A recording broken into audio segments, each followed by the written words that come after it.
السلام علیکم رحمۃ اللہ وبرکاتہ۔ عزیز طلباء و طالبات، آج کا یہ ویڈیو آپ کی درسی کتاب تاریخ اور شہریت جماعت ہفتم کے سبق نمبر 3 مذہبی ہم آہنگی کا تیار کیا گیا ہے۔ عزیز طلباء، یہ ویڈیو تو آپ کو دیکھنا ہی دیکھنا ہے۔ اس ویڈیو کو دیکھتے ہوئے آپ کے سامنے درسی کتاب کا ہونا ضروری ہے۔ درسی کتاب کا مواد آپ کی نظروں کے سامنے ہوگا تو ویڈیو سمجھنے میں آسانی ہوگی۔ سبق نمبر 3 مذہبی ہم آہنگی۔ زبان اور مذہب کی رنگا رنگی خصوصیات بھارتی سماج کی ایک اہم خصوصیات ہے، یعنی زبان اور مذہب کا جو تعلق ہے یہ ہمارے ملک کی ایک اہم خصوصیات ہے۔ ہمارے ملک نے بھی دستور میں جو اصول ہوتے ہیں وہاں پر مذہبی ہم آہنگی کے اصولوں کو اپنایا ہے، اور عہد وسطیٰ کے دور میں بھی سماجی زندگی میں مذہبی ہم آہنگی قائم کرنے کی کوشش کی گئی تھی۔ اس کے علاوہ بھارت کے مختلف علاقوں میں مختلف نظریات قائم ہیں، اور ان نظریات کے تحت خدا کی عبادت کرنا، مذہبی فرقہ وارانہ ہم آہنگی پر زور دیا گیا۔ ان تمام کی معلومات اس سبق میں حاصل کی جائے گی۔ بچوں دیکھیے، اب ہم بھکتی تحریک کے بارے میں معلومات حاصل کریں گے۔ بھکتی تحریک کا آغاز بھارت کے جنوبی حصے میں ہوا ہے، اور اس تحریک میں 2 بھکتوں کی تعلیمات کو، عقیدوں کو مانا جاتا تھا، نائنار اور الوار۔ نائنار یہ جو ہے تو شیو سے عقیدت رکھتے تھے، جبکہ الوار وشنو کے عقیدت مند تھے، اور اس طریقے سے یکسانیت بتانے کی کوشش کی گئی۔ دونوں بھکتوں میں یکسانیت تھی ان کی تعلیمات میں، اور اس دور میں بڑی تعداد میں ہری ہر کی مورتیاں بھی تیار کی گئی ہے، اور اس طریقے سے بھکتی تحریک میں ایک خدا سے محبت، انسانیت کی تعلیم دی گئی تھی۔ اللہ تعالیٰ ہر جگہ موجود ہے، اس عقیدے کو اہمیت دی گئی تھی۔ جنوبی بھارت میں مذہبی پیشواؤں نے بھکتی تحریک کو مضبوط کیا، تمام لوگوں کو بتایا ہے کہ خدا سب کے لیے ہے، وہ کسی بھی طرح کا بھید بھاؤ نہیں کرتا ہے۔ اب جنوبی بھارت کے بعد شمالی بھارت میں سنت رامانند نے لوگوں کو بھکتی کی تعلیم دی ہے، اور یہاں پر جو تو سنت کبیر نے مورتی پوجا کی رسومات کو نہیں مانا ہے، بلکہ انہوں نے سچائی کو ہی اپنا خدا بتایا ہے، سب انسان ایک ہے، اس طریقے کی تعلیمات دی ہے، اور اپنی تعلیمات میں انہوں نے بتایا ہے کہ ذات پات کی کوئی اہمیت نہیں ہے۔ کرناٹک میں مہاتما بسویشور نے اپنے نظریے کی تبلیغ کی ہے۔ انہوں نے ذات پات کی سخت مخالفت کی ہے، بلکہ اپنی تعلیمات میں محنت کو عظمت بتایا ہے، محنت کی عظمت کو اجاگر کیا ہے، اور انہوں نے محنت کو ہی اپنا عبادت بتایا ہے۔ اس طریقے سے انہوں نے اپنی تحریک میں خواتین کو بھی شامل کیا ہے۔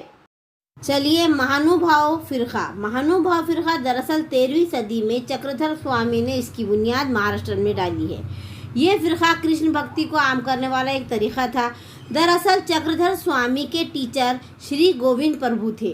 انہوں نے اپنے شاگردوں میں ذات پات کے فرق کو ختم کیا، اور اپنی تبلیغ یعنی اپنی تعلیم میں ہر مرد عورت کو شامل کرنے کی کوشش کی۔ وہ مساوات کے حامی تھے، مساوات کو مانتے تھے۔ انہوں نے اپنی تعلیمات کے دوران گھوم گھوم کر مہاراشٹر میں گھوم گھوم کر مراٹھی زبان میں لوگوں کو تعلیمات دی ہے، اپنے پیغام پہنچایا ہے۔ سنسکرت کے بجائے انہوں نے زیادہ تر مراٹھی لینگویج کو ترجیح دی ہے۔ اس طریقے سے بہت سی کتابیں بھی لکھی ہے، اور مہاراشٹر میں اس فرقے کی تبلیغ دراصل ودربھ اور مراٹھواڑہ میں ہوئی۔ ودربھ میں ردی کے مقام پر انہوں نے اپنا اس فرقے کا مرکز بنا دیا۔ اس طریقے سے ان کی تعلیمات عام ہوئی۔ چلیے، سبق کا اگلا حصہ گرو نانک کے بارے میں ہم معلومات حاصل کرتے ہیں۔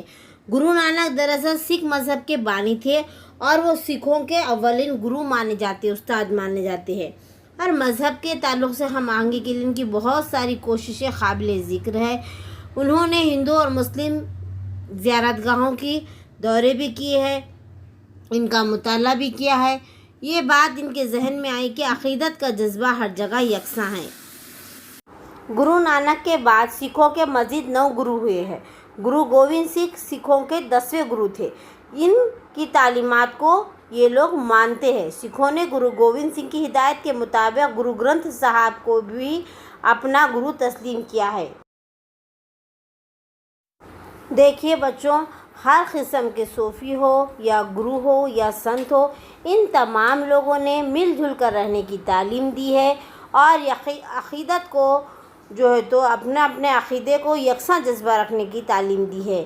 ان کی تعلیم یہ تھی کہ سب لوگ یکساں سلوک کرنا چاہیے، ہندو اور مسلم میں اتحاد قائم کرنا چاہیے۔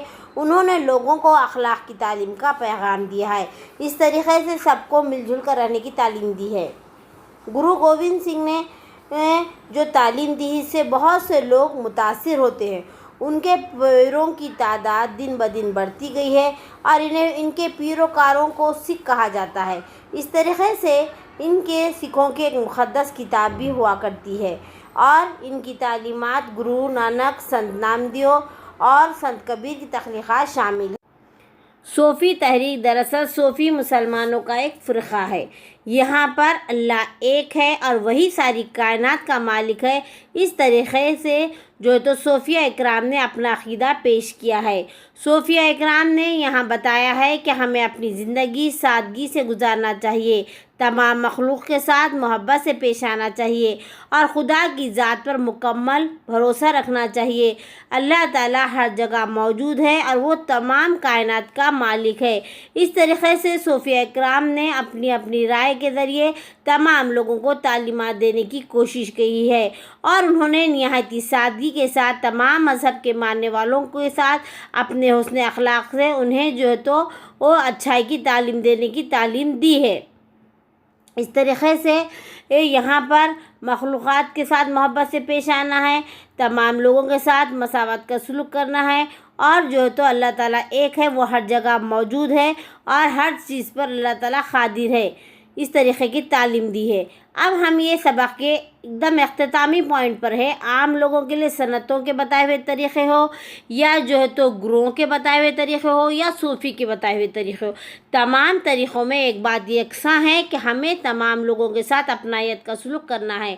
ویڈیو دیکھنے کا شکریہ۔ اللہ حافظ۔